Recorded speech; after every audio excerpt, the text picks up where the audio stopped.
Y comenzamos de inmediato con la semana política, con el comité político que hubo durante esta mañana en el Palacio de la Moneda que también en el Palacio de la Moneda, donde asistió hoy día la presidenta del Senado, Paulina Núñez, donde se limaron algunos desencuentros con el propio presidente de la República a raíz de la aprobación de algunos proyectos medioambientales.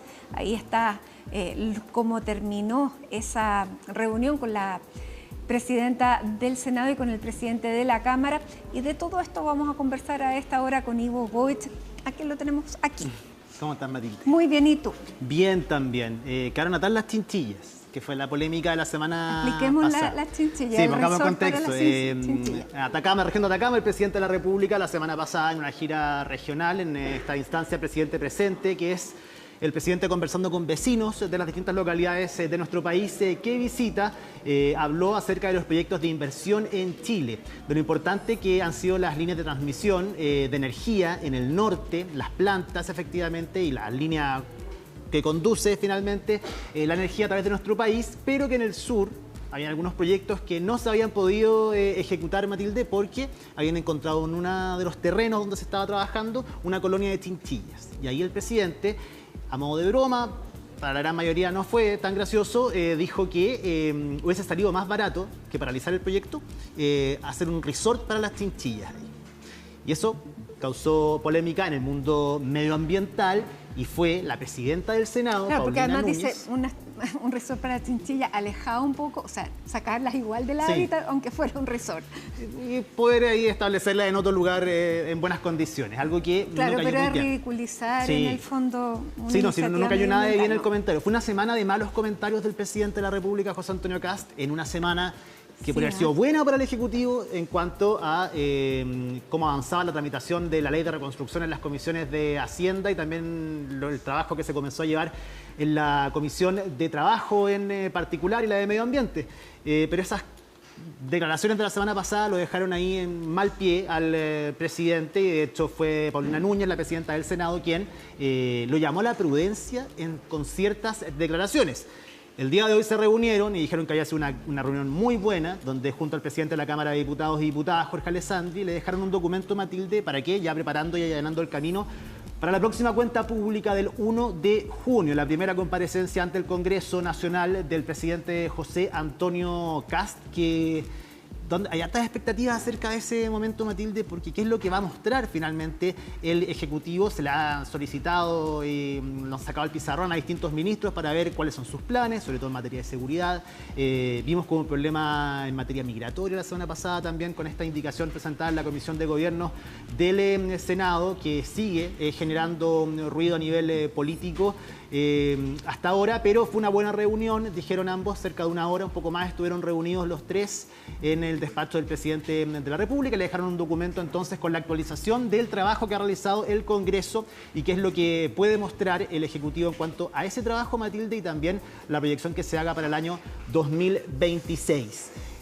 Antes de que entremos en todo lo que va a ser la cuenta pública y lo que ha sucedido durante la jornada del día de hoy, conversamos con Paulina Núñez, le preguntamos directamente acerca de estas declaraciones cruzadas con el presidente José Antonio Kast durante la semana pasada y da una explicación que la sacaron de contexto, que no era lo que no se entendió lo que efectivamente ella lo que dijo la semana pasada, pero ojo que Matilde, algo que hemos mencionado durante el día de hoy, si buscamos semana por semana, tras el 11 de marzo, día que asume José Antonio Kast, es difícil, yo creo que prácticamente imposible, que no encontremos alguna crítica de algún miembro oficialista, alguna declaración del Ejecutivo, o a algún ministro, o a alguna política pública que esté llevando adelante, o a la explicación, y así es difícil ordenar, por supuesto, más allá de los consejos de gabinete que se han hecho, los cónclaves en Cerro Castillo, ordenar a una coalición que no ha demostrado estar tan unida hasta ahora. Ni siquiera el Partido Republicano, que se habían manifestado hasta ahora, claro, nunca había estado el Partido Republicano en el gobierno,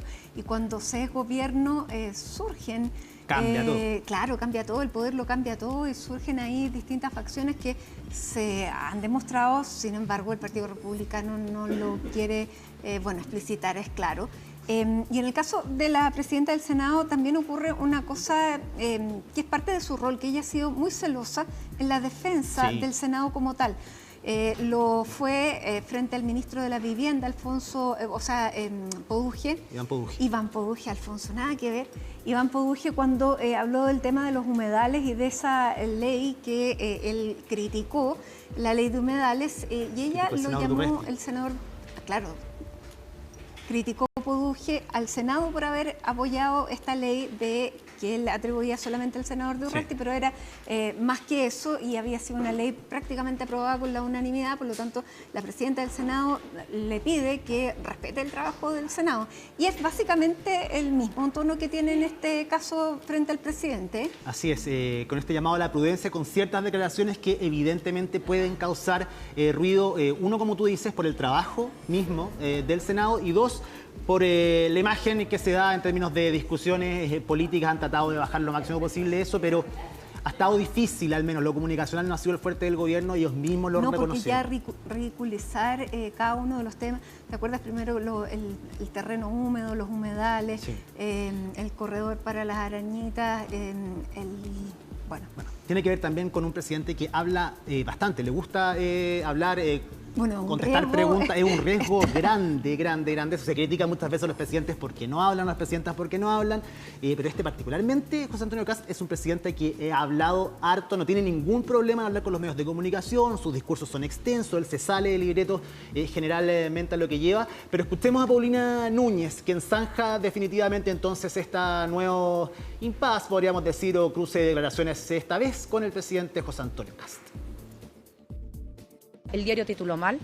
Creo que en la radio, cuando se conversó del tema, cuando di mi opinión, creo que es vital entender que en estos temas, y lo voy a volver a poner a modo de ejemplo, si se encuentra un botón, obviamente uno podrá seguir avanzando en el proyecto. Pero si se encuentran osamentas, por ejemplo, obviamente que nos tendremos que detener a ver quiénes son. En definitiva, creo que aquí hay que dejar en claro que nosotros estamos trabajando de muy buena manera. Con el presidente tenemos conversaciones diarias. Nosotros ambos entendemos no solamente el rol de cada uno y por lo tanto la separación de los poderes del Estado, sino que lo más importante, el convocarnos a trabajar para que en una cuestión tan sentida como es la seguridad podamos, lógicamente, tener en la cuenta pública una estrategia clara, definida.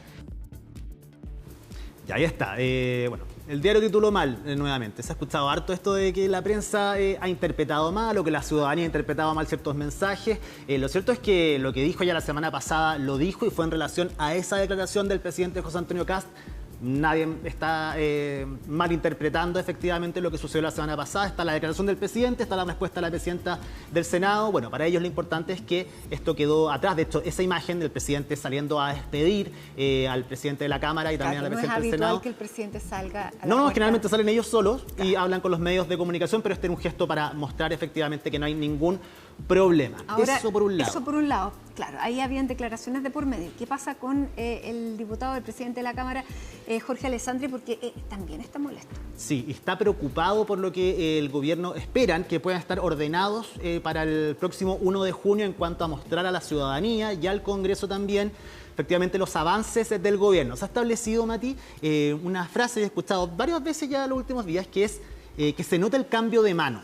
Para el actual oficialismo y para el gobierno se nota el actual cambio de mano en comparación a la administración liderada por el expresidente Gabriel Boric en materia de seguridad, en materia de migración, en políticas públicas que están tratando de ejecutar, en el manejo económico, pese a lo complicado, lo complejo que lo ha tenido este gobierno. Pero lo cierto es que también se han dado cuenta de la complejidad que es estar en el poder. Eso es cierto. Y ya... Esto no lo decimos nosotros ahora, lo venimos diciendo desde la época de campaña, cuando escuchábamos efectivamente las promesas de campaña, no solo del candidato José Antonio Kast en ese entonces, sino que también del resto, lo difícil que es muchas veces hacer promesas cuyo sustento no depende solamente de ti, depende de la contingencia y depende también del escenario que te toque manejar. Lo hemos visto en materia económica, lo difícil que es para este gobierno, lo que va a ser, lo que ha sido, y de aprobarse la Ley de Reconstrucción Nacional, el desafío que van a tener por mantener una economía que no ha mostrado números positivos, Matilde, al menos durante este año. Vimos el resultado del PIB del primer trimestre, van a estar hablando de eso más adelante. Por otro lado, en materia de seguridad y migración, el gobierno, pese a que con números dicen y muestran lo que ha pasado, por ejemplo, los operativos en Temucuicui, los 2 vuelos de expulsión, que efectivamente si medimos a la misma fecha del año 2022, marzo, abril, mayo, comparado con esto, no habían existido vuelos de expulsión, pero también es cierto que estábamos en pandemia. Y que recordemos también que el gobierno pasado no había prometido hacerlo con esta fuerza y el ímpetu de... Recordemos, ¿te acuerdas que cuando asumió el gobierno pasado todavía usábamos mascarilla? Sí, no, era otro contexto, evidentemente comparan los números, los operativos que se han hecho, los decomisos de drogas, de contrabando de cigarros también han dicho. Bueno, pero de todas maneras, claro, si son comparables... Efectivamente hay un trabajo hecho en materia de seguridad, pero no es el que se espera. ¿Por qué? Por las expectativas que se habían generado en cuanto a materia de inmigración y a materia de seguridad. Lo cierto es que el gobierno no pasa por su mejor momento en términos de popularidad, en términos de número, que desde la primera semana hasta ahora solo han ido a la baja, o a lo más mantenerse ciertas semanas en una baja sostenida al menos en la popularidad del presidente, pero más importante en la perspectiva que la población tiene del trabajo que pueda realizar este gobierno.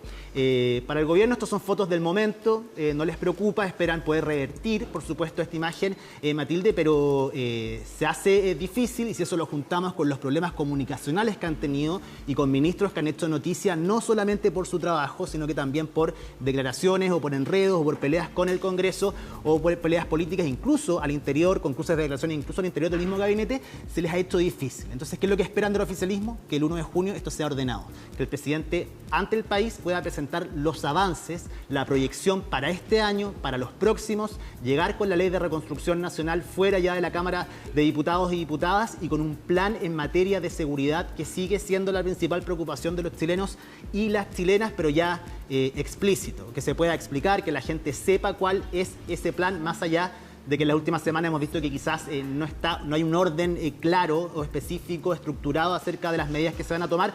Se van a presentar durante los próximos días algunas y también el 1 de junio el presidente va a anunciar otras. Para el presidente de la Cámara de Diputados sería un éxito que el 80% de la cuenta pública se basara solamente en seguridad. Vamos a ver si es así, pasemos a revisar sus declaraciones.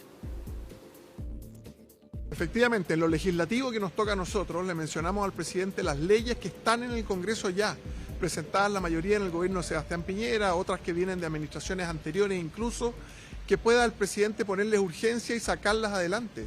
No puede ser que en nuestro país todavía a aduanas le cueste coordinarse con migraciones, que los hospitales no tengan la lista de las personas que están con orden de detención por homicidio y que las pueda atender sin saber si eso es real o no. Por lo tanto, les trajimos esos proyectos en una tabla ordenada, con boletines, con los pasos a seguir, para que ojalá el presidente la incluya, no solo en el discurso, que la incluya en las urgencias que le toca firmar todos los días. Y también, si el 1 de junio, como nosotros creemos, va a ser un discurso 80% basado en seguridad, también eso va a ayudar a mejorar los números. Hay preocupación por los números más allá de que digan que no. Y esto tiene que ver, Matilde, con lo consistente que ha sido a la baja y que no se ha podido revertir pese a que el gobierno ha tenido semanas buenas, pero pasa algo muy similar a lo que le pasó mucho tiempo al gobierno del presidente Gabriel Boric, que muchas veces por una buena habían 2 polémicas que borraban o diluían quizás los triunfos a nivel político y social que podía lograr el gobierno. Ahora, llevan solo 2 meses, es verdad, pero allá hay voces, vamos a estar escuchando, como la senadora María José Gatica, quien dice ya pasaron 2 meses, se acabaron no hay espacio para errores ni comunicacionales ni políticos en el mismo comité político. Y te acuerdas que hace unas semanas te contaba que habían ecos, se escuchaban como si un cierto ruido de cambio de gabinete, que es un término que nunca gusta dentro del Palacio de la Moneda, independiente de la administración que la esté liderando. Ahora ya se está hablando un poco más quizás, abiertamente, no en lo inmediato, pero sí proyectarlo. De hecho, Arturo Esquella, presidente del Partido Republicano, el día de hoy, a diferencia de otras veces, dice, eso es una decisión del presidente, pero yo me quedo con una frase que es, él siempre está evaluando a sus equipos de trabajo en el caso de... ya al menos se abre, no es cerrado, no necesitamos, ya no es un no. Todos se abren a esa posibilidad, saben que el presidente tiene esa potestad, pero María José Gatica, Matilde, es directa. Ella dice, ya pasaron 2 meses, no hay espacio más para errores ni comunicacionales ni para errores a nivel político, y ahí Bueno, ¿cómo lo reciben? Porque senadora de Renovación Nacional y con Renovación y ha sido muy crítica en las últimas semanas. Ha sido el partido que ha representado todas las molestias al gobierno. Ellos dicen que son una colaboración honesta, que de eso se trata, que no es falta de lealtad ni de compromiso, sino que han sido bastante transparentes en hacer visible estas críticas. Y han sido consecuentes, dicen, con su rol político. Han votado en contra de indicaciones o los articulados de la misma ley de reconstrucción, han votado con la oposición, efectivamente. Pero bueno, la presidenta del Senado también es de Renovación Nacional. Ha sido un partido que no ha tenido problemas en criticar. De hecho, la mayor cantidad de las críticas internas han llegado desde, efectivamente, Renovación Nacional. Ahí tienen voceros importantes, Diego Chalper, la misma senadora Gatica, la misma senadora Paulina Núñez. La diputada Sandón. Sí, son voces fuertes al interior del oficialismo, no solamente dentro del mismo partido. Bien, bueno, ¿y cuáles son, hacia dónde apuntan esos nombres cuando se habla de cambio de gabinete? Sí, si en un principio, las primeras semanas, el primer mes, todos los focos apuntaban a la ministra vocera de Gobierno, Mara Cedini, a raíz de los últimos acontecimientos, eso ha ido rotando hacia otra figura, que es la ministra de Seguridad, María Trinidad Steiner. Pero básicamente porque ya la ministra vocera tomó un papel que es bastante secundario, o sea, ya son los ministros sectoriales los que han tomado sus propias vocerías.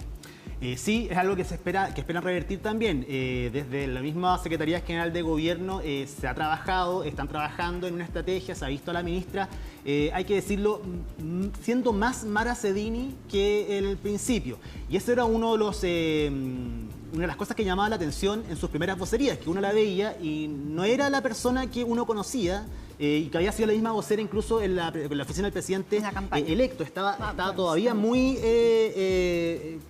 podríamos decir, no tenía mucho espacio de movimiento por el manejo y la forma en la que se ha estructurado lo comunicacional en el Ejecutivo, y cada vez está así más suelta, podríamos decirlo en ese sentido, y tratando de buscar su propio estilo, que es importante para un vocero y para una vocera. Estas semanas las críticas no han apuntado a ella, han apuntado directamente a la ministra de Seguridad por sus intervenciones, por lo que ha sucedido y por la presentación de un plan de seguridad que para muchos no está. Ella dijo que no existía. Así es, eso llama mucho la atención, siendo la principal promesa del actual gobierno con la que llegan. Que fueron sus propias palabras, y eso fue se agradece la transparencia y la honestidad, pero dijo que le parecía tan raro que le exigieran cuando no había. Sí, y ahora, si queremos hilar un poco más fino, vuelven los críticos a la estructura original de cómo se planteó este gabinete, de la falta de figuras políticas fuertes, para un gobierno que necesitaba experiencia también, y para cumplir las promesas que hicieron, que ahora están viendo cómo hacerlo. Claro, el presidente ha blindado hacia todos sus ministros. Tan favorablemente sus dos ministros, el ministro secretario general de la Presidencia y el ministro del Interior. La experiencia política ha sido clave, por ejemplo, en el tema de la discusión de la reforma. Ellos diseñaron este plan para enfrentar las indicaciones. Bueno, tienen manejo político y tienen además experiencia. Pero son dos solamente, y son 24 los ministerios, así que evidentemente se hace mucha la diferencia entre los que tienen más experiencia y los que están adquiriendo, habitando el cargo precisamente. Pasemos a escuchar en Matilde parte del debate político desde el actual oficialismo. Arturo Esquella, presidente del Partido Republicano, senador por la región de Valparaíso, María José Gatica, senadora de Renovación Nacional, y también Eduardo Cretón, diputado de la Unión Demócrata Independiente.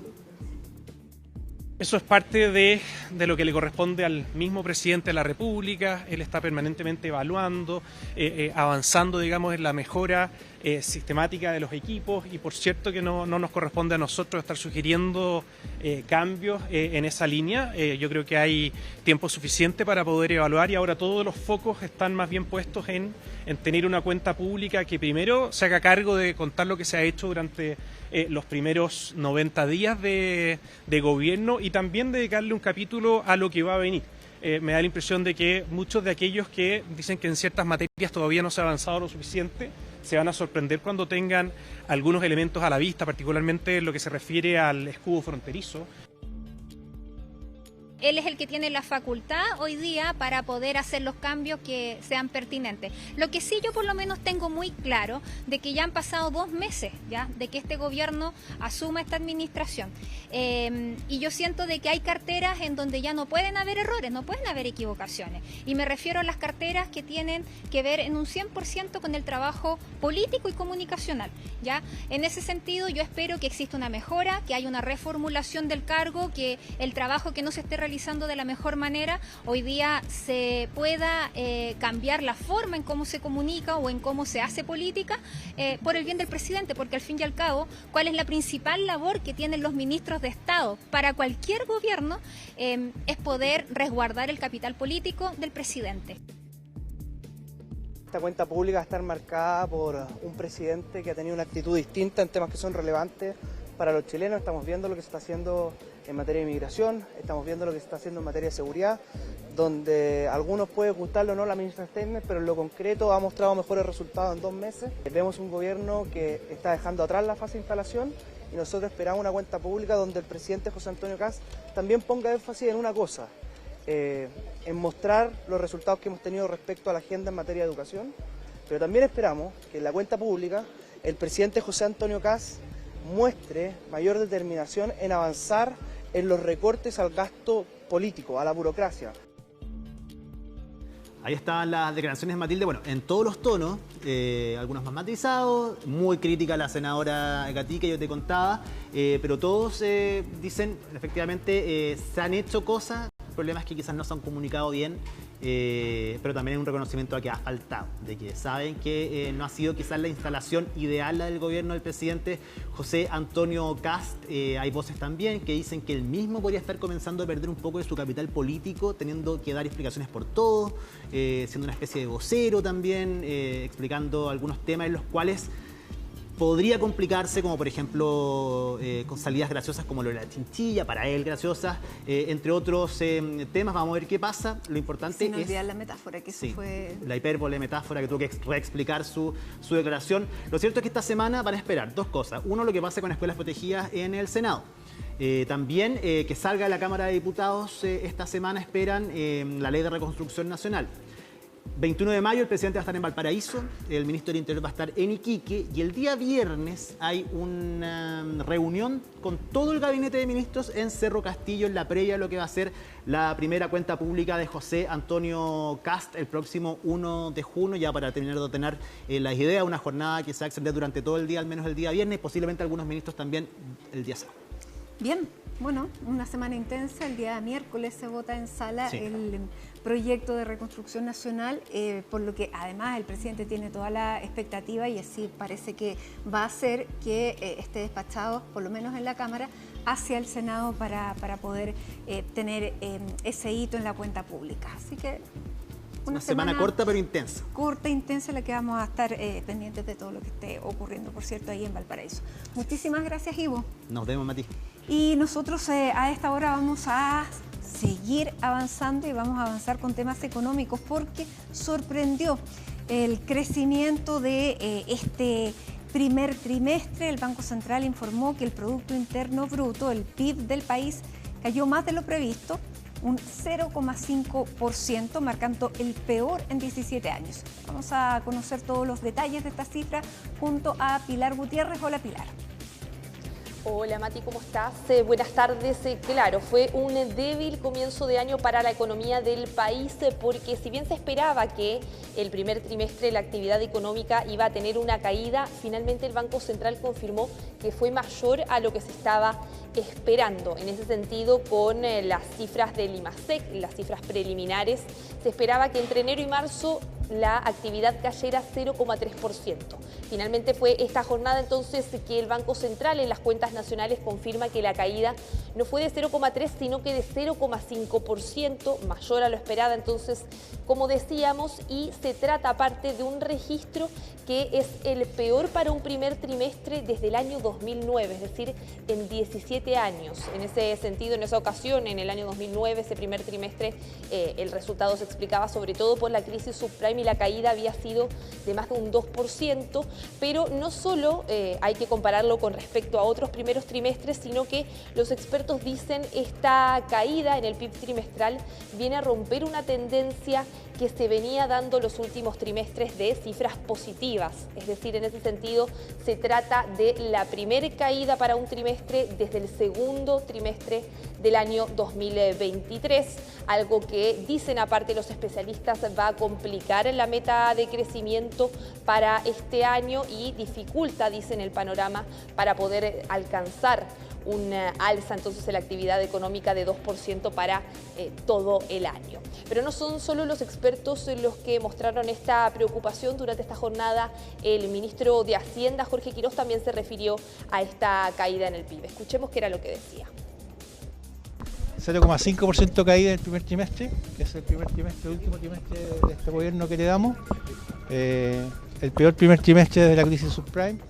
Y ese es el país que recibimos y por eso más que nunca necesitamos recuperar el crecimiento. Escuchábamos entonces lo que decía el ministro de Hacienda.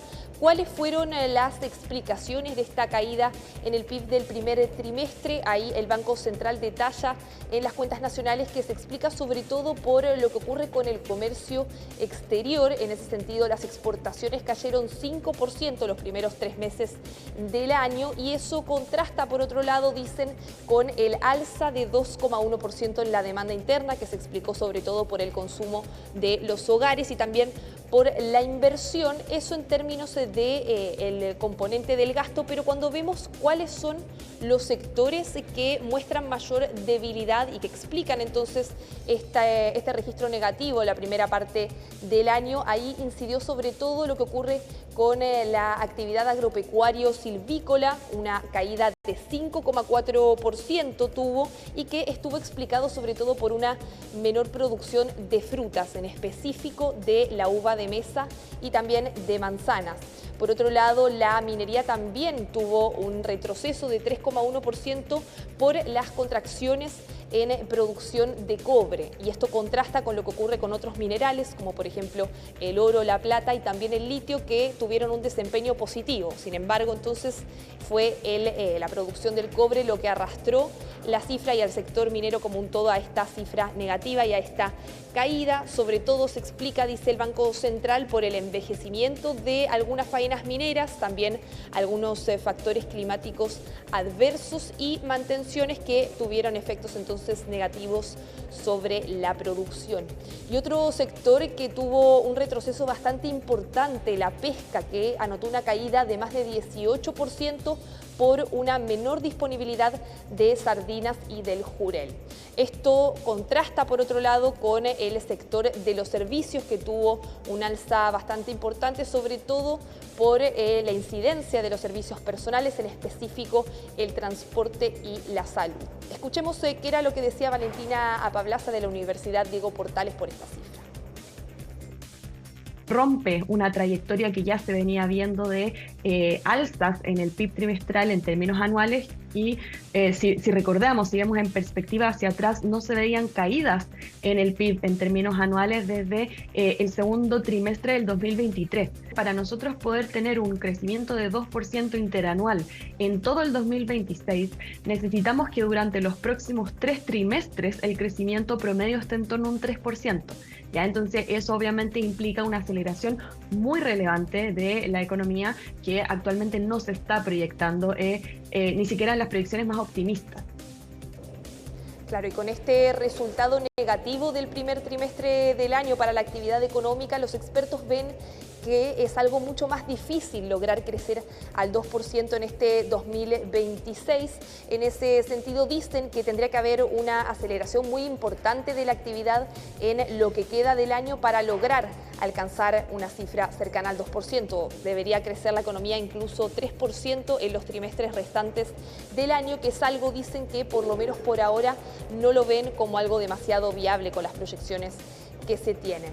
Y por otro lado, cuando vemos cuáles son algunas proyecciones algo más optimistas, hay algunos economistas que sí ven posible lograr crecer al 2%, incluso un poco por encima, considerando algunos efectos en particular que puede generar hacia adelante las medidas que está tomando el gobierno, la administración actual, sobre todo en materia de acelerar la tramitación de algunos permisos de proyectos de inversión y que podría hacer entonces que aumente la inversión en lo que quede del año, y también el impacto que podría tener eventualmente las medidas contempladas dentro del proyecto de reconstrucción nacional. Si bien sabemos que es algo que todavía se está discutiendo, hay que ver cómo queda conformado ese proyecto de ley y cuál es el futuro que le espera también ahí en el Congreso, pero dicen que de concretarse eso también podría ser un factor que mueva la aguja para lograr un mayor crecimiento, sobre todo hacia finales de año, dicen, y eso podría entonces permitir un crecimiento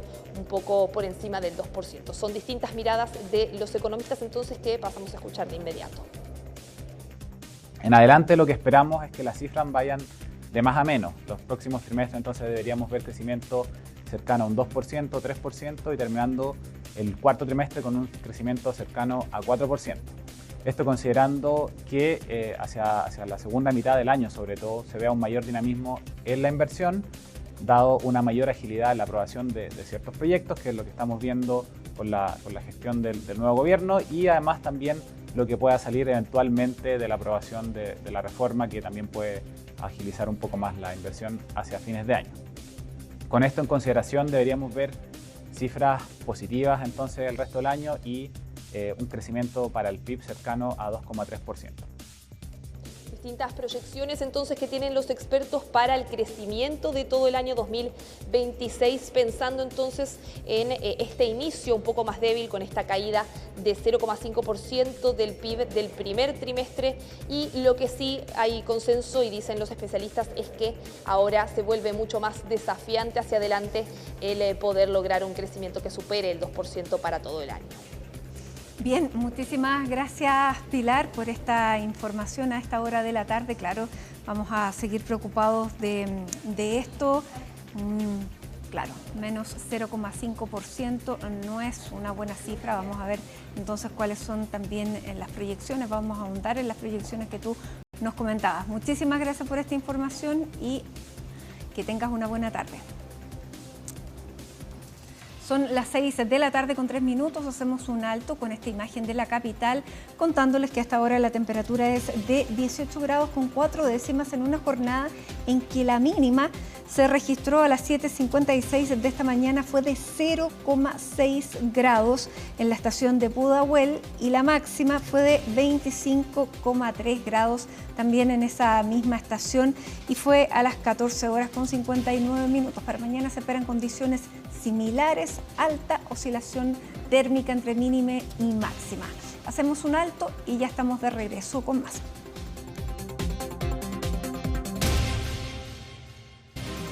Estamos de regreso en Hoy es Noticia y veíamos esta caída en el PIB en el primer trimestre de este año, que es la máxima desde hace prácticamente 17 años.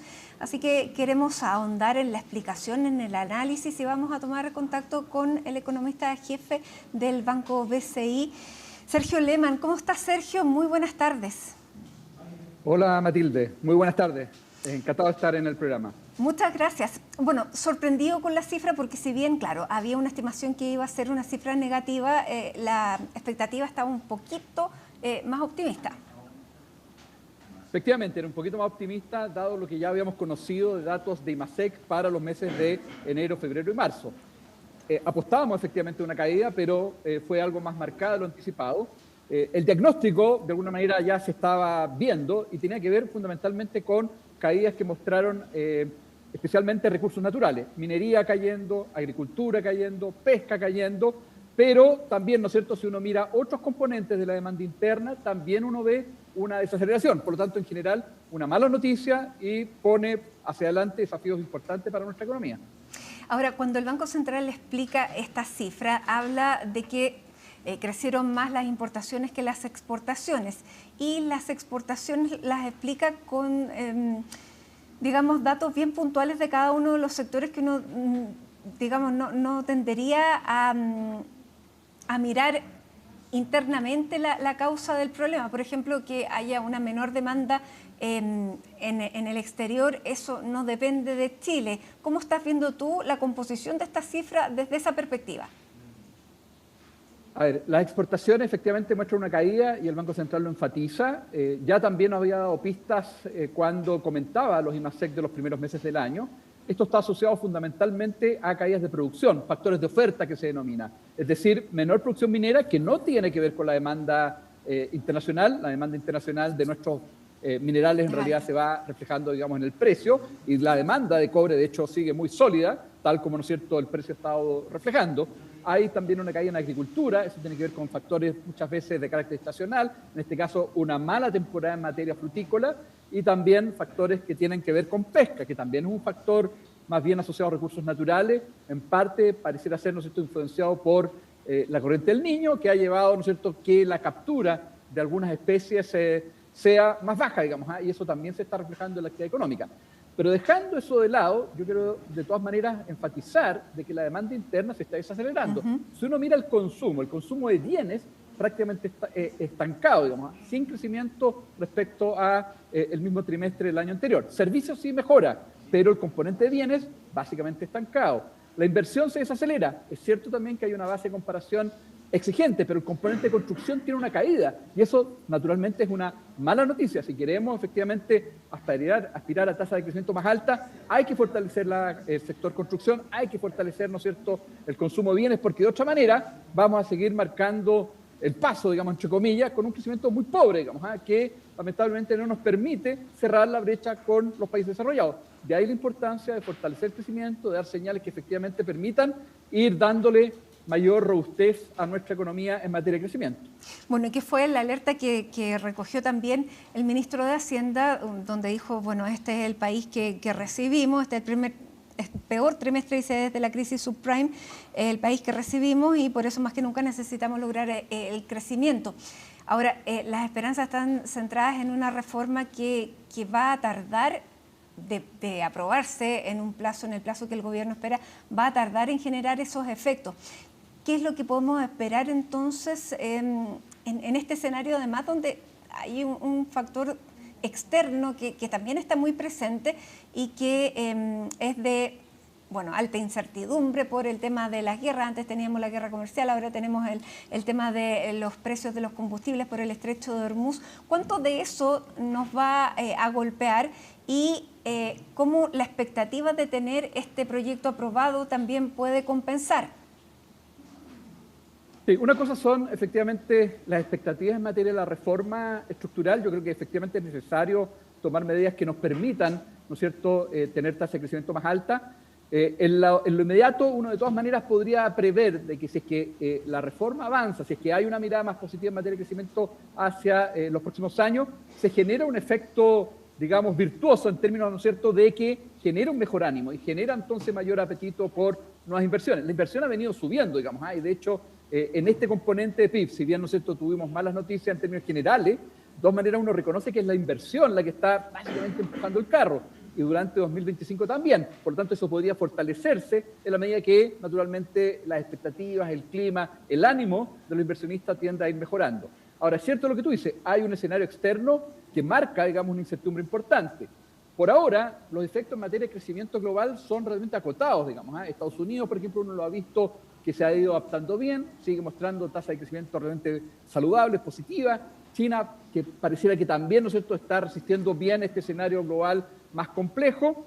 La incertidumbre sigue presente, pero, ¿no es cierto?, si es que esto no se despeja rápido, si es que vemos que la guerra se prolonga por demasiado tiempo, es probable que veamos impacto en materia de actividad económica más relevante, digamos, en cuyo caso sí podríamos ver, ¿no es cierto?, un escenario más complejo para nuestra economía desde el punto de vista del escenario global. Ahora, de todas maneras, como decía, hasta ahora los efectos son acotados y por lo tanto, como escenario más probable, uno más bien, ¿no es cierto?, está pensando en que durante el segundo semestre vamos a ver mejores cifras, reforzado por un mejor ánimo si es que, ¿no es cierto?, vemos avances en reformas estructurales y ya hacia el próximo año podríamos tener tasas de crecimiento sobre 2%. Ahora, eso está por verse porque, ¿no es cierto?, tenemos pendiente el tema de reforma, veamos cómo eso se va avanzando en el Congreso, y segundo, todo lo que tiene que ver con el escenario global más complejo que comentábamos. ¿Cómo está el ánimo? ¿Cómo está la expectativa? Porque una cosa es la expectativa de los inversionistas, que tú dices que están en un buen pie, y sobre todo con la expectativa de la aprobación de esta reforma. Pero ¿cómo está? Porque uno ve también en las encuestas cuál es la expectativa de consumo y frente a la economía de las personas. Y en economía las expectativas hacen muchísimo, lo hemos hablado siempre. Esta expectativa de encontrar un mejor empleo, la expectativa de su propia economía, que siempre la expectativa de la propia economía era mejor que la del país en general, y ahora están las dos bajas. ¿Cómo ves ese ánimo de la gente, que es la que tiene que consumir, la que tiene que pedir los créditos hipotecarios para comprar las viviendas y reactivar la construcción? ¿Cómo se ve esa parte y cómo se puede proyectar? Sí, por el lado del consumo, lamentablemente las noticias no han sido buenas, digamos. En general estamos viendo un comercio algo ralentizado, ha ido perdiendo, digamos, fuerza.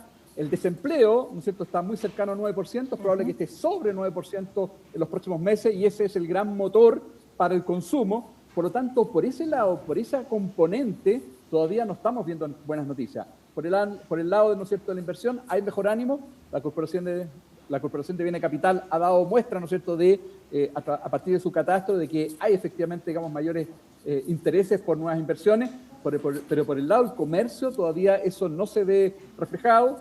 Es necesario estimular, ¿no es cierto?, la construcción, que es muy intensiva en mano de obra. Es necesario avanzar en reformas que permitan flexibilizar el mercado laboral de manera de apuntar a tasas de desempleo más bajas y de esa manera ir dinamizando el consumo. La inflación, ¿no es cierto?, que ha sido especialmente alta en los últimos 2 meses, naturalmente también le pega al comercio. Las personas, ¿no es cierto?, tienden a sustituir a lo mejor la compra de algún producto porque tienen que pagar por gasolina mucho más cara, digamos, y eso también tiene una incidencia en la dinámica del consumo. Esperemos que los combustibles ojalá baje durante el segundo semestre, y eso le podría dar algún impulso por el lado del comercio, pero también se requiere señales de que efectivamente se avance de forma tal, ¿no es cierto?, de tener un mercado laboral más dinámico. Sin duda. Ahora, también, y centrándonos en la construcción, porque el Banco Central también en su análisis ponía especial atención en el sector de la construcción, y efectivamente decía que era un sector que necesitaba dinamismo. La edificación, dice, tiene una reducción de un 0,6%.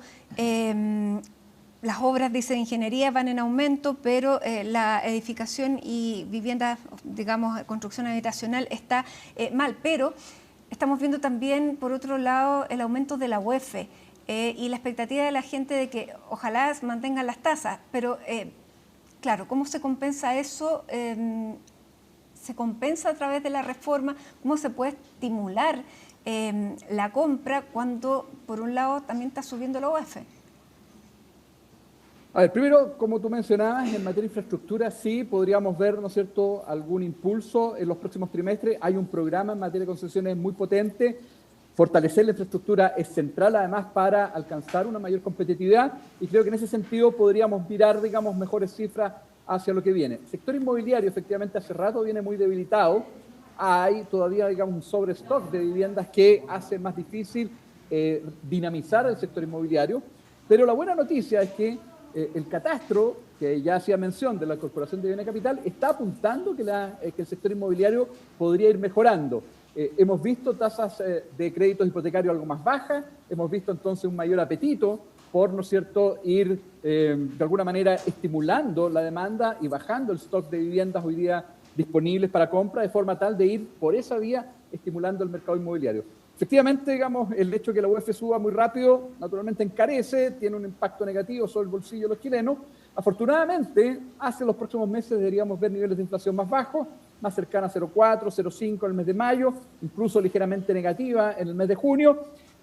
Y si es que vemos, ¿no es cierto?, buenas noticias, ojalá, ¿no es cierto?, respecto a potencial distensión en la guerra en Medio Oriente, podríamos ver una caída en el precio del petróleo, por tanto cifras algo más negativas incluso en los meses más adelante durante el segundo semestre. Pero eso está por verse. Efectivamente, el costo de los créditos es una variable relevante. Afortunadamente hemos visto alguna baja en lo más reciente, en parte también por este programa, digamos, de subsidio a la tasa, que ha sido muy exitoso, pero todavía tenemos por delante, digamos, un camino que tenemos que recorrer, digamos, y permitir, ¿no es cierto?, ojalá hacia allá próximo año, más bien ver tal vez, ¿no es cierto?, un sector inmobiliario algo más dinámico. ¿Qué pasa con el gasto público? Porque en este primer trimestre la cifra, digamos, tiene una compensación, las caídas con un gasto público, una compra pública que sube un 3% y eso es bastante alto, pero estamos en un escenario de recortes. ¿Qué pasa con las compras públicas? ¿Qué pasa con el Estado en este escenario del 3% de recorte? ¿Eso incide en el crecimiento o es marginal? ¿Cómo se tiene que leer? A ver, hacia lo que viene, uno debiera ver una moderación en el gasto público. El gobierno ha estado impulsando un recorte en, ¿no es cierto?, el gasto en las distintas reparticiones públicas. Eso debería reflejarse en los próximos trimestres, en los próximos meses.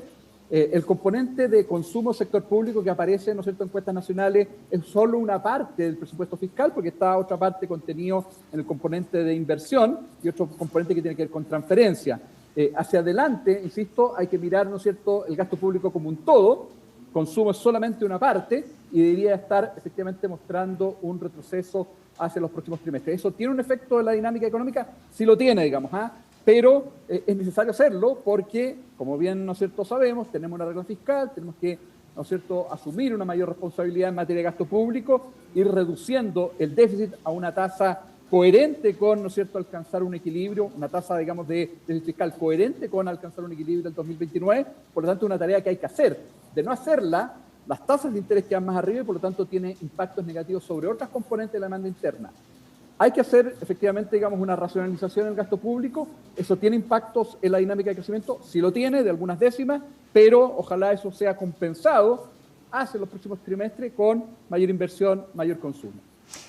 Viendo el vaso medio lleno de aquí hacia fin de año, se plantea también que el destrabe de proyectos, que ha sido bien importante en estos últimos 2 meses, los 2 meses de la actual administración, cómo eso va a generar también una dinamización en proyectos que son millonarios y que estaban detenidos, y cómo eso también para generar también expectativas mejores en el ánimo de las personas va a contribuir. A ver, yo creo que ese componente en términos de ánimo ya está contribuyendo, y hacia lo que viene, efectivamente, a la medida que se van destrabando algunos proyectos, ese componente va a seguir siendo especialmente importante. Nosotros estamos previendo que para este año el crecimiento de inversión esté más cercano al 5%, muy alineado con lo que el propio Banco Central está estimando, y hacia el próximo año probablemente vamos a seguir viendo un mayor dinamismo de ese componente. Por eso decía, ¿no es cierto?, que durante este año va a ser inversión el principal, ¿no es cierto?, componente que impulsa el crecimiento. Por lo tanto, ese elemento es bien central, pero además de impulsar el crecimiento en el año en curso, genera también la inversión una mayor capacidad de crecimiento en largo plazo, porque la inversión permite, ¿no es cierto?, incrementar el capital de la economía, y el capital de la economía es uno de los determinantes clave para determinar, ¿no es cierto?, la capacidad de crecimiento de largo plazo para la economía. Por lo tanto, tiene 2 efectos positivos. Uno, el crecimiento del año en curso, pero más importante aún tal vez, la capacidad de crecimiento a largo plazo de la economía, que es probablemente, ¿no es cierto?, uno de nuestros mayores talón de Aquiles hoy día que enfrentamos justamente cuando vemos las tasas, ¿no es cierto?, de crecimiento, por ejemplo, de este primer trimestre del año. Siguiendo con el ánimo positivo, estamos viendo un ciclo del cobre que probablemente nunca lo habíamos vivido de esta manera. Yo no sé si tú tienes recuerdo que te dedicas especialmente a esto, pero los precios están muy altos y eso tiene una incidencia también en el precio del dólar. En ese sentido, ¿qué significa en la práctica para los chilenos? Es un buen punto, digamos. A pesar de un escenario global geopolíticamente complejo, hemos visto, ¿no es cierto?, beneficios importantes del lado del precio del cobre. El precio del cobre batiendo récords, digamos, hoy día cotizándose probablemente en un nivel que no esperábamos ni de cerca hace algunos meses atrás. Hubo efectivamente otro ciclo de commodities muy positivo, eso fue hasta el 2008, antes de la crisis subprime, que generó, ¿no es cierto?, también un impulso importante en nuestra economía. Este componente ojalá también lo genere entonces mayores incentivos por desarrollar proyectos de inversión. El litio también, ¿no es cierto?, estaba mostrando un desempeño especialmente favorable en materia de precio, y eso también podría ser un gatillante para mayores producciones. Eso debería reflejarse en un tipo de cambio que, si bien hoy día está todavía muy influenciado por este escenario global complejo y mayores presiones inflacionarias y tendencias, digamos, de parte inversionista a tomar posiciones en dólares o monedas de refugio. Eso debería despejarse en algún momento y por lo tanto nosotros estamos viendo que el tipo de cambio, recogiendo estos términos de intercambio especialmente favorables para Chile, reflejado en un precio del cobre alto, muy alto, podría llevar, ¿no es cierto?, a una reversión del tipo de cambio relevante durante el segundo semestre de este año. Y finalmente, Sergio, el alivio de los bolsillos de los chilenos, ¿cuándo lo podemos empezar a ver? Porque estuvo muy influido por el alza en el precio de los combustibles, pero esos combustibles esperemos que una vez que termine este conflicto, que claro, se ha alargado más, el efecto de la baja también pueda llegar, no sé si tan rápido, pero pueda llegar en definitiva a los bolsillos. ¿Qué se puede esperar en ese sentido? Sí, las cifras de inflación que vienen hacia los próximos meses son bastante más contenidas, bastante más bajas, dado que el precio del petróleo se ha estabilizado en torno a $100 el barril, ligeramente sobre ese valor, y hacia el segundo semestre entonces deberíamos ver una inflación algo más contenida, como ya comentaba. Y el próximo año ya deberíamos ver la inflación en torno al 3%, que es la meta del Banco Central, por un tema de base de comparación, pero además porque con una economía que está realmente debilitada, con un comercio que ya comentábamos, ¿no es cierto?, que no está mostrando suficiente dinamismo, suficiente impulso, suficiente tracción, debería permitir que la inflación efectivamente esté llegando a 3% rápidamente el próximo año y con cifras inflacionarias en los próximos meses, mes contra mes, bastante más contenida. 0,4, 0,5 en el mes de mayo, como ya comentaba, en junio probablemente ligeramente negativa, menos 0,1, menos 0,2, eso va a generar cierto alivio, pero va a haber que seguir con atención, naturalmente, los desarrollos externos, sobre todo, porque eso va a ser determinante para esa dinámica. Bien, Sergio Lehmann, economista jefe del BCI, muchísimas gracias como siempre por la claridad y la explicación frente a momentos en que las cifras nos impactan un poco, así que es bueno explicarle y poner la pelota en el piso. Así que muchísimas gracias, que esté muy bien, que tengamos una buena tarde. Muchas gracias a ti, que estés muy bien.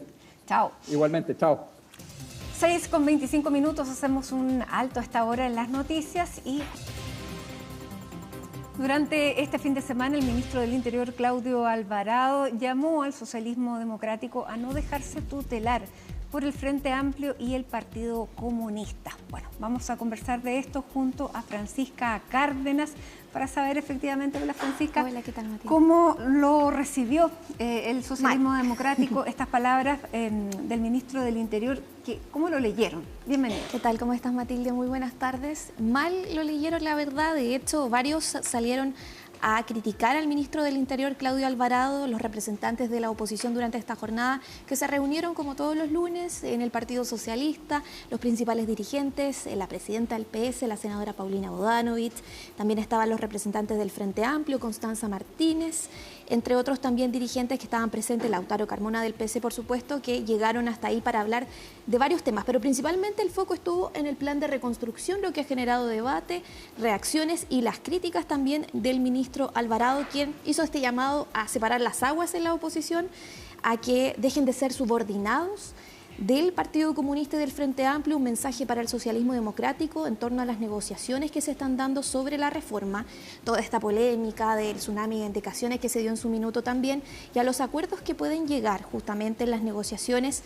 Él dice que en privado, por llamada, se puede negociar con el socialismo democrático, pero que después en público tienen la misma postura que el Frente Amplio, que es mucho más dura, dice él, y el Partido Comunista. Así que ese es el llamado que hizo él, que recibió varias críticas de los representantes de la oposición. Ahora en todo caso igual negociaron la mesa del Senado con el socialismo democrático. Es verdad.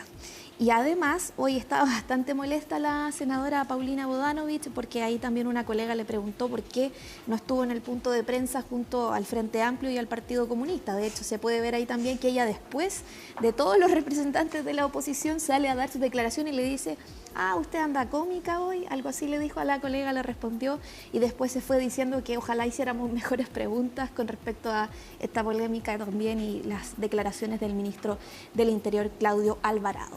Pero también se revisaron otros temas, o sea, también se está analizando en qué dirección va la oposición, y otro de los temas también que se criticó al gobierno por parte de los partidos de oposición es el tema del recorte de presupuesto, del recorte fiscal, y principalmente tras estas advertencias que hay en los hospitales, por parte de algunos jefes comunales como el alcalde Tomás Bodanovich en salud. Así que primero pasemos a escuchar parte de esas reacciones ante los dichos del ministro Claudio Alvarado y después nos vamos a los otros temas que se están viendo en la oposición. Lo que hace el ministro del Interior de verdad que lo disminuye. Si él pretende, que es muy evidente, sacarse los pillos, como dice la gente en la población, trasladando un debate a la contraparte y no asumiendo, yo creo que tratan de meter una baza en la relación que llevamos los partidos, en conocimiento de causa, de las identidades de cada uno, de las historias de cada uno, tratando de marcar, digamos, en el Partido Comunista una posibilidad de distanciamiento. Esa es una vieja escuela, un viejo truco que tiene muchos años. El partido tiene 114 años de vida, los cumple el 4 de junio, y ha tenido de esas campañas muchas veces, digamos. Bueno, más allá de los intentos de hacer de esta discusión una discusión entre partidos políticos, nosotros lo que estamos muy convencidos como oposición es que esta es una reforma que es muy mala, que va a traer consecuencias no solamente a nivel legislativo, sino en la vida concreta de las personas. ¿Hubo posibles votos a favor del diputado Mulet, del diputado Camaño, por ejemplo, el diputado Alín? Yo espero que todos quienes nos sentimos parte de la oposición a este gobierno y por lo tanto a esta malísima mega reforma podamos estar del lado de la gente. Claro, nos están tratando de dividir, decían ahí, también que hay una estrategia por parte del gobierno para dividir a la oposición, decían también algunos parlamentarios durante esta jornada en torno a lo que ha sido el plan de reconstrucción. Lo cierto es que hubo división en la oposición en su minuto por los dichos, recordemos, del diputado Jaime Araya con respecto a este tsunami de indicaciones. Eso era un problema que se veía y que se reflejaba entre los parlamentarios cuando presentaron todas estas indicaciones, también que en un principio se advertía de 2.500. Y además se está viendo todo el tema de cómo va a ser también la votación en la sala de la Cámara, Matilde, de este proyecto que ha generado división. En la oposición, en el oficialismo también hay algunos reparos del Partido Nacional Libertario con respecto a algunas indicaciones que se podría también reflejar en la votación en el Senado. Pero en cuanto al proceso de la reforma, hoy se ve todo lo que tiene que ver con la Comisión de Trabajo y Medio Ambiente. Mañana va a ser el debate en la sala de la Cámara y el miércoles se vota hasta total despacho. Va a ser intenso mañana porque van a tener varios minutos de intervención los distintos diputados. Están los 78 votos asegurados para el gobierno, pero se le suman los 13 votos del Partido de la Gente. Y podría bordear los 100 votos incluso si es que se suman algunos parlamentarios que serían algunos descuelgues por ahí. Por ejemplo, el diputado Jaime Mulet, que podría votar a favor de la reforma, el diputado René Alinco y el diputado Felipe Camaño. Estos dos diputados, tanto el diputado, recordemos, Camaño como el diputado Mulet, fueron quienes se ausentaron en su minuto para la votación de la mesa de la Cámara de Diputados que terminó en este resultado. Los trataron de traidores en la oposición. De hecho, recordemos que terminó con el resultado en la presidencia del diputado Alessandri de la UDI. Así que es parte más o menos del ambiente. Y después viene toda esta votación en el Senado, donde ahí está más empatado, pero el voto clave es el senador Pedro Araya. Ese va a ser el voto clave. Así que escuchemos parte de otras reacciones de la oposición. Senadora, espero que se vaya al Frente Amplio, el Partido Comunista, para hablar. Uy, está muy humorística hoy día. Aquí se han hecho propuestas de los economistas con un contundente documento que ha sido solamente descalificado por personeros del gobierno, de manera tal que nosotros hacemos nuestro trabajo.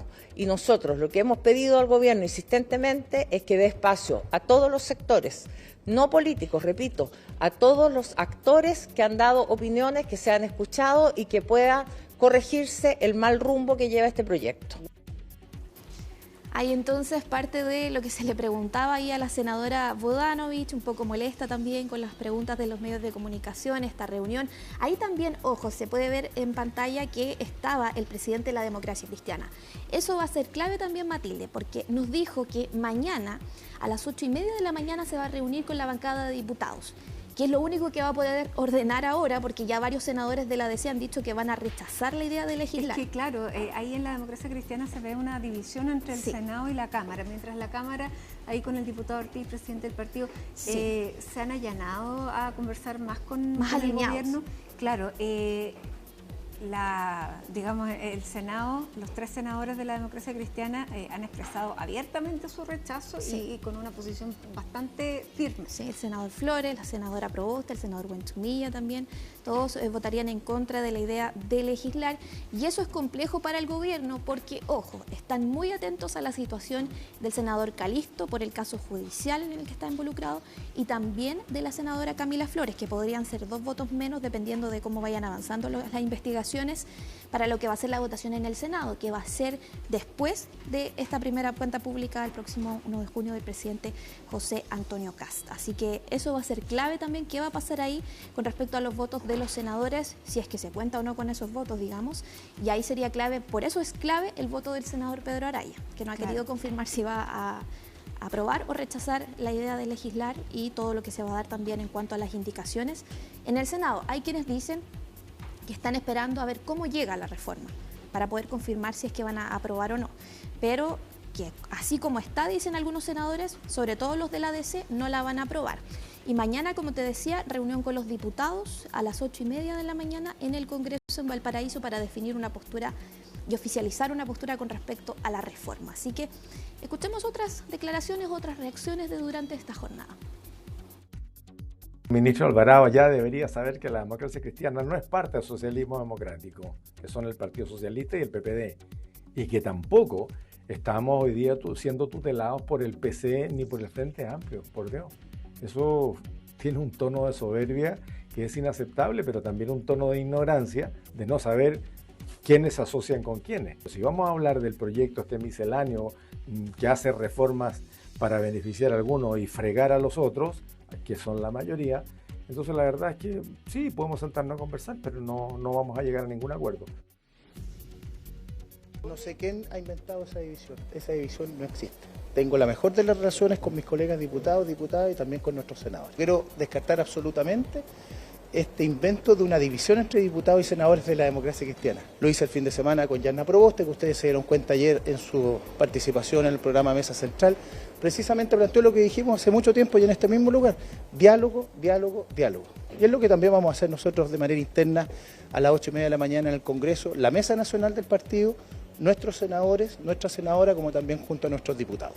Eso se lo puedo dar garantizado, no hay división alguna. No hay división, pero ahí se refleja que parece que sí la hay en los dichos también del senador Iván Flores y de los otros senadores también que ya rechazan obviamente lo que ha sido esta reforma. Hay que ver qué va a pasar. Igual falta harto para la votación en el Senado, que va a ser después de la cuenta pública, pero está muy empatado, como te decía Matilde, y hay que ver también qué van a hacer. Bueno, ya sabemos que este tema con estos 2 votos, porque si no el gobierno estaba bastante tranquilo porque tenía los 26 votos para aprobarla, si bien siempre se dijo que quería aprobarlo con una base de apoyo más amplia, no solamente por un voto, pero por lo menos la tranquilidad de sacarla la tenía. Claro, el senador Matías Walker va a aprobar la idea de legislar. Hay que ver qué va a pasar con la situación del senador Calisto y hay que ver qué va a pasar con la situación también del senador Araya, porque si va a aprobar o rechazar, lo que sabemos que podría aprobar muy probablemente la idea de legislar, hay que ver.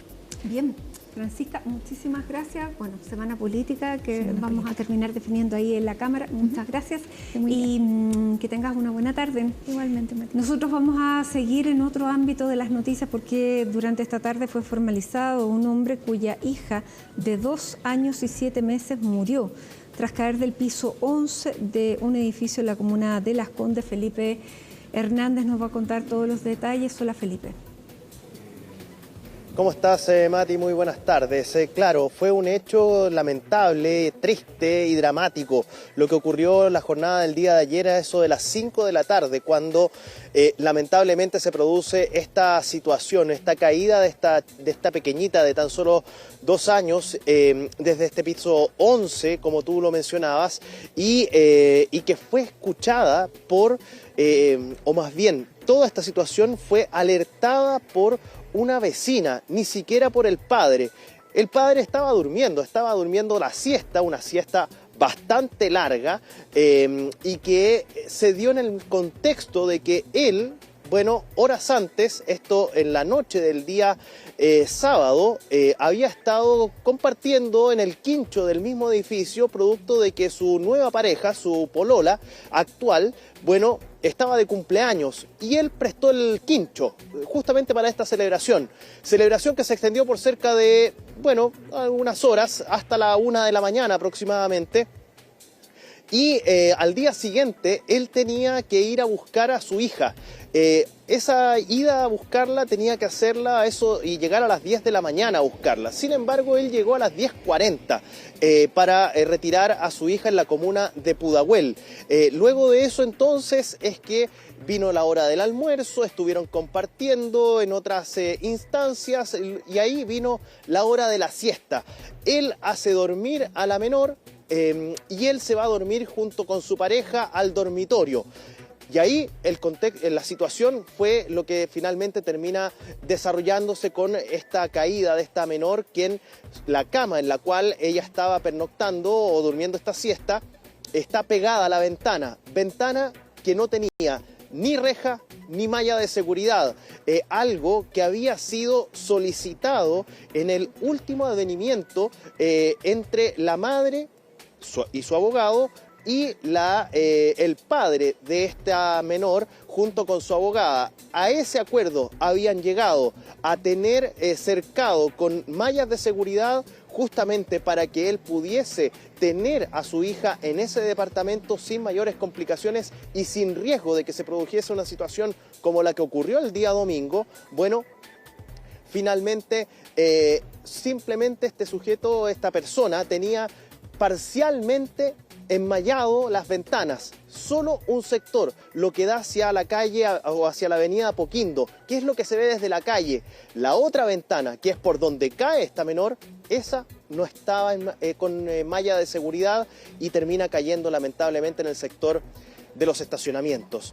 Bueno, se han ido conociendo algunos detalles y aquí hay que ser bien enfáticos. La formalización de cargos por la cual el Ministerio Público formalizó a este sujeto, bueno, hablaba de homicidio por omisión con dolo eventual. Sin embargo, tras las palabras que entregó la defensa de este sujeto, del padre de esta menor, bueno, se determinó por parte del tribunal que no se podía acreditar el dolo eventual. Que sí hubo una negligencia por parte del padre, pero que no había una intención de que esta menor cayera esta cantidad de pisos o de esta altura. Eso por un lado. Y tampoco se puede acreditar que aquí hubo un delito propiamente tal de homicidio, sino que el tribunal determinó que aquí posiblemente exista un cuasi delito de homicidio producto de una negligencia. Por eso mismo, la medida cautelar con la cual se solicitó por parte de la Fiscalía, que era la de prisión preventiva, también se desestimó. Y como la Fiscalía anunció que va a apelar, esta persona quedó detenido en tránsito a la espera de lo que vaya a resolver la Corte de Apelaciones de Santiago sobre el futuro respecto de la medida cautelar de este sujeto. Por parte de la defensa se solicitó en contra de él, en este caso, o en favor de él, una medida cautelar más bien de arraigo nacional y firma mensual, la cual él debería, en el caso de que así lo acepte la Corte de Apelaciones de Santiago, bueno, la va a realizar en Viña del Mar, porque ahí es donde va a pasar, en el caso de que sea decretada alguna medida cautelar que no incluya una cárcel o la prisión preventiva, bueno, él va a tener entonces que quedarse en la ciudad de Viña del Mar, en el domicilio que quedó registrado ahí en el tribunal. Vamos a revisar las palabras que entregó la Fiscalía en una primera instancia y a la vuelta les comento un antecedente adicional o varios antecedentes adicionales que llaman poderosamente la atención respecto a este caso. El tipo penal que el Ministerio Público utilizó para esta audiencia dice relación con el delito de homicidio. Estamos convencidos de que era la figura delictual que correspondía. La acción del imputado era mucho más que una negligencia, no era un descuido cualquiera. El imputado realizó una serie de acciones que pusieron en riesgo a la menor, la descuidó por al menos 1 hora y media, 2 horas en una pieza que tiene una ventana pegada a la cama y una ventana que no tiene reja de seguridad. La dejó sola. Este imputado se fue a dormir, según los testigos estaba en estado de ebriedad. No se percató cuando la menor se cayó desde el piso 11 y falleció. Pasaron 40 minutos desde que la menor había fallecido en los estacionamientos de este edificio, cuando finalmente fue despertado por personal policial, quien hizo un rastreo por todo el edificio tratando de determinar el lugar exacto de donde había caído la menor.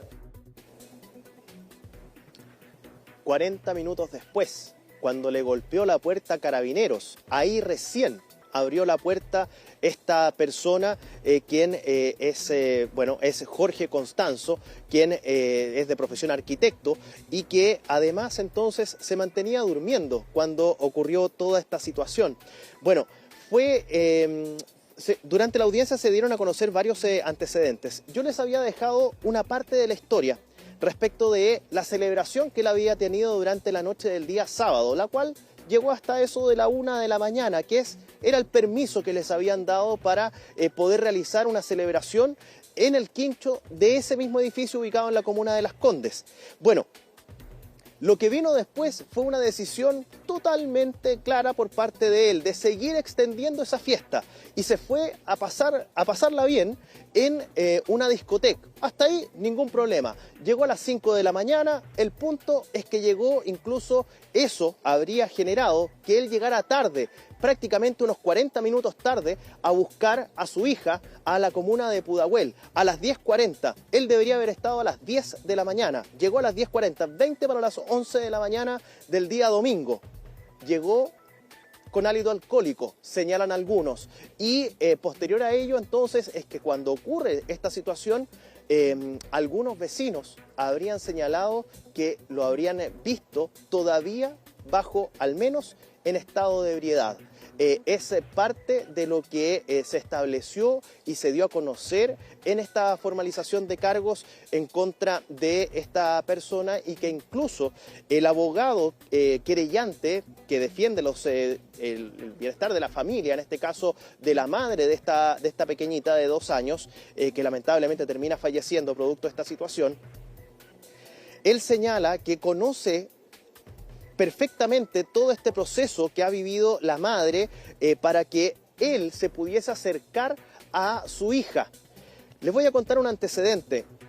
Se conoció también por parte de la misma defensa, en este caso del abogado querellante en esta causa, que este sujeto recién vino a reconocer a su hija a los 3 meses, tras haber él solicitado un examen de ADN, no la quería reconocer, y por eso entonces es que también este antecedente se maneja como parte de este historial que tiene este sujeto.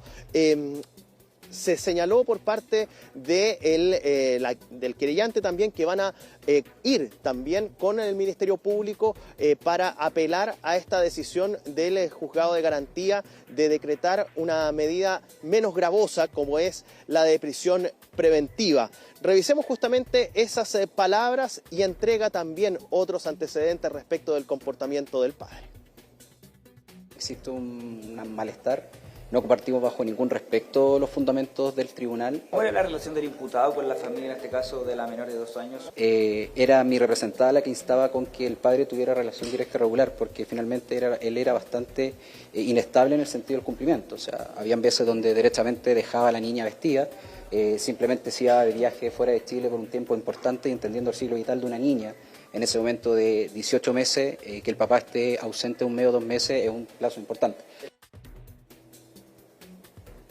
Y tenía tan solo 2 años. Eso es un tema bien importante, Mati. Lo que viene ahora entonces es conocer, debería ser mañana o ya bien pasado mañana, el próximo día miércoles, a más tardar, la presentación de la apelación por parte del Ministerio Público a la Corte de Apelaciones de Santiago, y de ahí vendrían siendo alrededor de 2 a 3 días el plazo que tiene la Corte. Ya iba a depender de la sala que tome este caso por parte de la Corte de Apelaciones de Santiago, lo que se resuelva finalmente, con qué medida cautelar va a quedar entonces esta persona, Jorge Constanzo, quien está siendo imputado en esta causa, al menos por lo que dijo, lo que acreditó el tribunal, el juzgado de garantía, por cuasi delito de homicidio, por negligencia, a diferencia de lo que había señalado el Ministerio Público durante su formalización, por homicidio con omisión con dolo eventual. Tremenda noticia, muchísimas gracias, Felipe. Buenas tardes. Buenas tardes. Estamos de regreso, 6 de la tarde con 7 minutos. Nos vamos a Valparaíso porque diputados de oposición, incluyendo también al PDG, anunciaron una interpelación contra la ministra de Seguridad. Nicolás Donoso nos va a contar todos los detalles, cómo se gestó y cuál es el apoyo que tiene esta moción. ¿Cómo estás, Nicolás? Muy buenas tardes.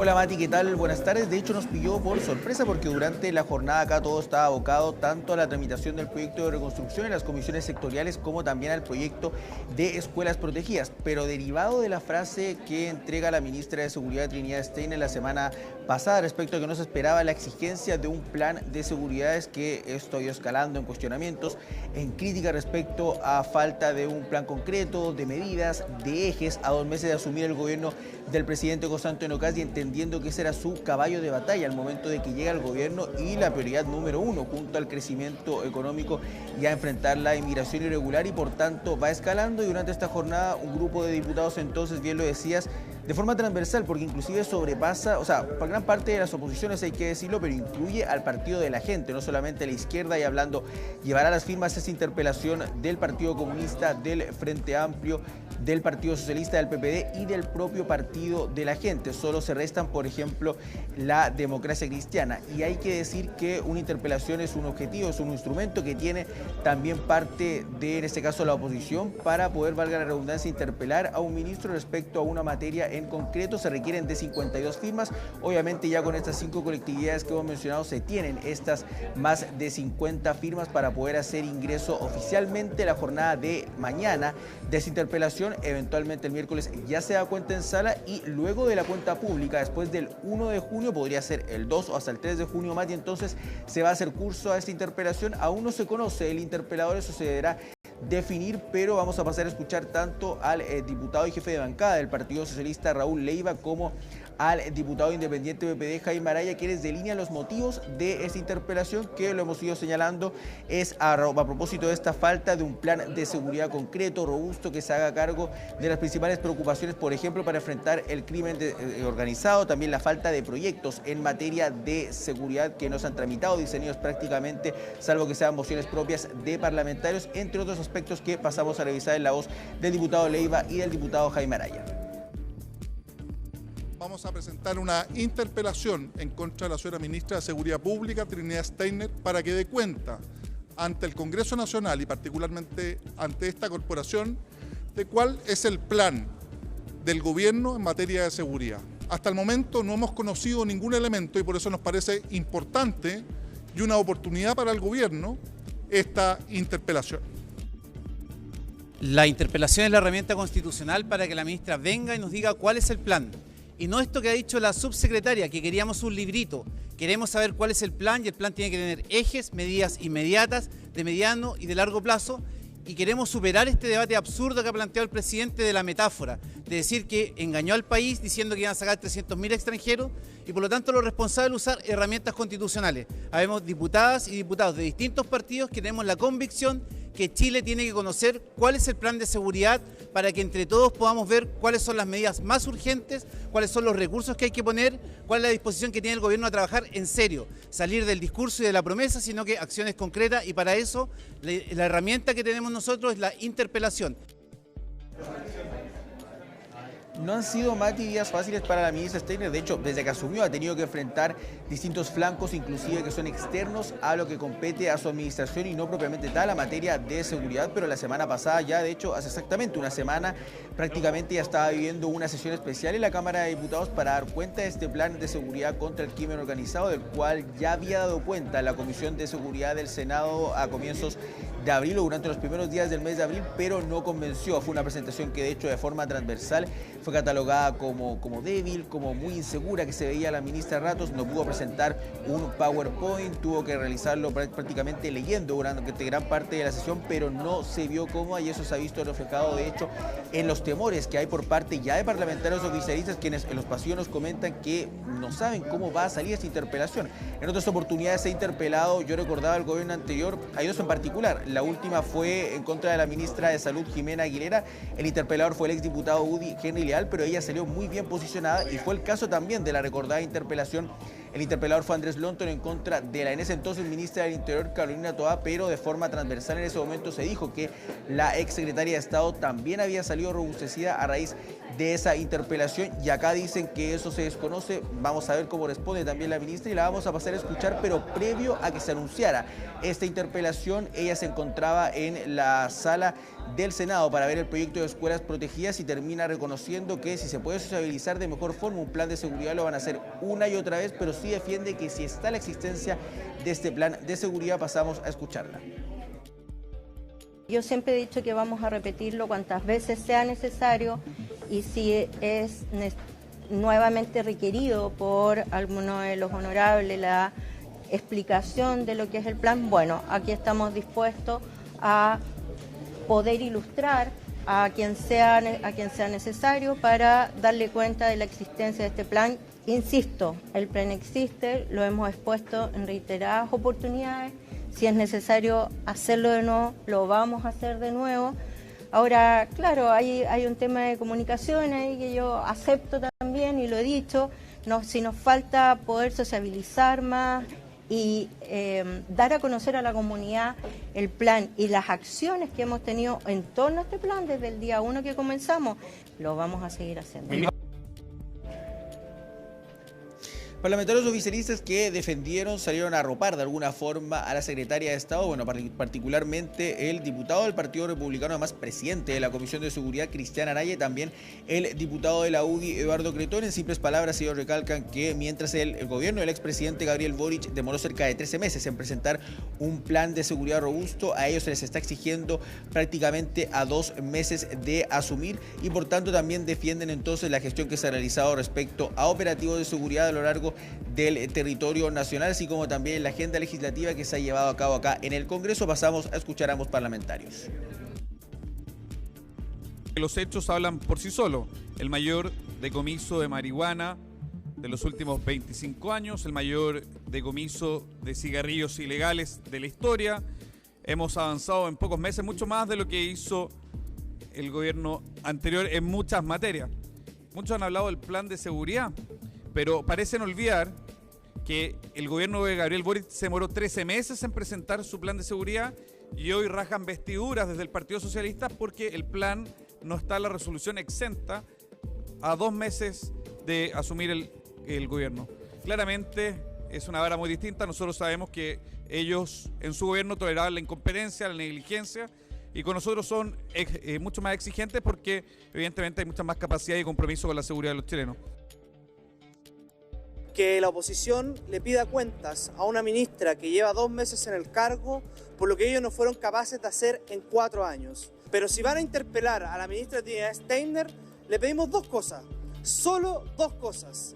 Primero, que exista la voluntad real de querer escuchar a la ministra Steiner y segundo, que si la ministra Steiner pide poder presentar, que la dejen presentar y le den la unanimidad. Eso, Mati, respecto a esta herramienta fiscalizadora que lo decíamos, ingresa mañana, se da cuenta el miércoles en la sala y ya será luego de la semana distrital y de la cuenta pública del próximo 1 de junio donde se hará efectiva. Solamente resta por confirmar entonces el interpelador y rápidamente te comento también otras cuestiones que están pasando acá en el Congreso. Se está votando, por ejemplo, la prórroga del estado de excepción en la macro zona sur con algunas modificaciones en la sala de la Cámara. En todo caso, va a tener que pasar mañana por el Senado. También sesiona en estos momentos la Comisión de Medio Ambiente por el proyecto de reconstrucción y para finalizar el proyecto de escuelas protegidas, que quería ser una estrella de alguna forma, un proyecto que quería tener aprobado el gobierno para dar cuenta de ese avance en la cuenta pública, no va a poder ser. Finalmente el Senado, pese a que se citó una sesión especial, el Senado no suele sesionar los lunes en el hemiciclo, no se pudo aprobar en particular. Eso se hará mañana y por tanto la sala de la Cámara no podrá verlo hasta después del 1 de junio por encontrarse abocado martes y miércoles a la votación del proyecto de reconstrucción o de reactivación económica. Bien, hartas novedades entonces desde el Congreso en Valparaíso. Nicolás, muchas gracias por esta información de esta hora de la tarde. Que estés muy bien. Buenas tardes, Mati. Sí, despedimos juntos. Hoy es noticia en esta edición de lunes con esta imagen de la capital. 13 grados con 5 décimas es la temperatura. Que tengan un gran resto de día.